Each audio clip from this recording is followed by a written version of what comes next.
تاکہ آپ کو آسانی سے یاد ہو۔ قابیل کافی ناراض ہوئے اور انہوں نے کہا کہ میں تمہیں ختم کر دوں گا، اور حابیل نے کہا انما یتقبل اللہ من المتقین، کہ اللہ رب العزت متقین کی جو ہے کیا کرتا ہے، اعمال کو قبول کرتا ہے۔ یعنی اللہ رب العزت لا ینال اللہ لحومها ولا دماؤها ولکن ینال التقوی منکم، اللہ تعالیٰ کے پاس نہ خون پہنچتا ہے نہ مال پہنچتا ہے، اللہ تعالیٰ کے پاس دلوں کا تقوی پہنچتا ہے۔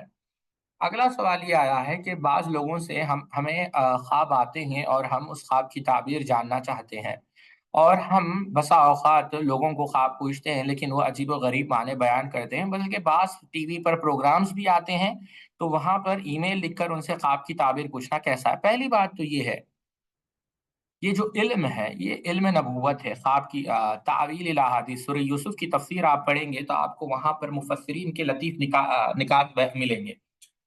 شیخ عبدالعزیز آل شیخ بیان کرتے ہیں، اس پر ایک اچھا نقطہ انہوں نے بیان کیا کہ یہ جو معبرین کہتے ہیں خواب کی تعبیر بیان کرنے والے کو، انہیں چاہیے کہ وہ اللہ تعالیٰ سے ڈرے اور اس علم میں وہ قدم نہ رکھیں الا یہ کہ ان کے پاس ٹھوس دلائل، ٹھوس معلومات نہ ہو، کیونکہ دیکھیں خواب کی تعبیر بیان کرنا گویا فتویٰ دینے کے مانند ہے۔ اب یہاں پر یہ بھی یاد رکھیے یہ جو میدان ہے اس کے اندر جو ہے بہت سارے لوگ، آج کل سیٹلائٹ چینلز آ گئے ہیں، فون لائنز آ گئے ہیں، یعنی نیوز پیپرز مجلات آ گئے ہیں، جہاں پر بس لوگ جو ہے صرف پیسہ کھانے کے لیے جو ہے کہتے ہیں کہ آپ خواب بیان کریں، ہم اس کی تعبیر بیان کریں۔ یہ جو ہے فتنہ ہے، شر ہے۔ جیسا میں نے کہا ابتدا میں کہ یہ جو خواب کی تعبیر ہے یہ نبوت کے حصوں میں سے، بلکہ ایک واقعہ میں آپ کو سناتا ہوں امام مالک رحمۃ اللہ علیہ کا۔ امام مالک رحمۃ اللہ علیہ سے کسی نے پوچھا کہ کیا بغیر علم کے خواب کی تعبیر بیان کرنا جائز ہے؟ تو کہا کہ کیا اب نبوت کے علم سے کھیلا جائے گا؟ یعنی یہ علم نبوت ہے۔ اللہ اکبر۔ پھر امام مالک نے کہا جو متقن ہے اس فن میں، یعنی جو ماہر ہے، ایکسپرٹ ہے، انہیں چاہیے کہ خواب کی تعبیر بیان کرے، اس کا جو معنی ہے۔ بلکہ اس کے بعد ان کے شاگرد نے اور ایک سوال کیا، بس اوقات لوگ کیا کرتے ہیں، برے خواب کا بھی اچھا معنی بیان کر دیتے ہیں، تو کیا یہ بھی جھوٹ ہوگا؟ کہا بالکل جھوٹ ہوگا، یہ تو نبوت سے کھیلنے کے، یعنی تو علم سے کھیلنا ہو گیا۔ تو ظاہر سی بات ہے خواب کی تعبیر آپ ان لوگوں سے پوچھے، خواب کی تعبیر جاننا اچھی بات ہے۔ صحابہ رضوان اللہ تعالی مجمعین خود اللہ کے رسول صلی اللہ علیہ وسلم کو اپنے خواب بیان کرتے تھے، خود اللہ کے رسول صلی اللہ علیہ وسلم نے کئی سارے خواب صحابہ کو بیان کیے۔ تو خواب بیان کرنا یہ ایک بڑی اچھی چیز ہے، اس میں کوئی جو ہے بری بات نہیں۔ آپ کو خواب آیا اور آپ جاننا چاہتے ہیں کہ خواب کا معنی کیا ہے، مطلب کیا ہے، مفہوم کیا ہے، اشارہ کیا ہے، کس بات کی طرف جو ہے تنبیہ کی جا رہی ہے، کس بات کی بشارت دی جا رہی ہے۔ لیکن ضروری یہ ہے کہ آپ یہ دیکھیں کہ یہ کس سے پوچھا جا رہا ہے، یعنی علم والوں سے یا جاہلوں سے۔ ٹھیک ہے۔ اگلا سوال یہ آیا ہے کہ حدیث کے اندر دجال کا خروج یہودیوں سے ہوگا یا خوارج سے؟ دیکھیں دونوں حدیثیں صحیح ہیں، اور اس کا جو اہل علم نے اس کے درمیان جو تطبیق دی ہے، پہلے دو حدیثوں کو آپ سامنے رکھیں۔ ایک تو حدیث جس کی امام احمد بن حنبل علیہ الرحمٰ نے مسند کے اندر نقل کیا کہ اللہ کے رسول صلی اللہ علیہ وسلم نے کہا کہ مشرق سے بعض لوگ نکلیں گے جو قرآن پڑھیں گے لیکن قرآن ان کے حلق سے نہیں اترے گا، وہ دین سے اس طرح خارج ہو جائیں گے جس طرح تیر کمان سے خارج ہو جاتی ہے۔ اللہ کے رسول نے بار بار یہ کہا، بلکہ یہ کہا کہ اسی گروہ میں یعنی خوارج میں سے دجال جو ہے خروج کرے گا، دجال وہاں سے جو ہے نکلے گا۔ یہ امام احمد نے نقل کیا ہے، اور امام احمد نے ایک اور حدیث نقل کی سیدنا انس بن مالک رضی اللہ عنہ سے، جو دجال جو ہے اصفہان کے جو یہودی ہے وہاں سے جو ہے دجال نکلے گا۔ اصفہان کہاں ہے جانتے ہیں آپ لوگ؟ ایران میں ہے، ایران میں۔ وہاں سے جو ہے، تو سمجھے آپ، یہ جو روافض ہے وہ یہی یہودیت کا چربہ ہے، یہ شیعہ۔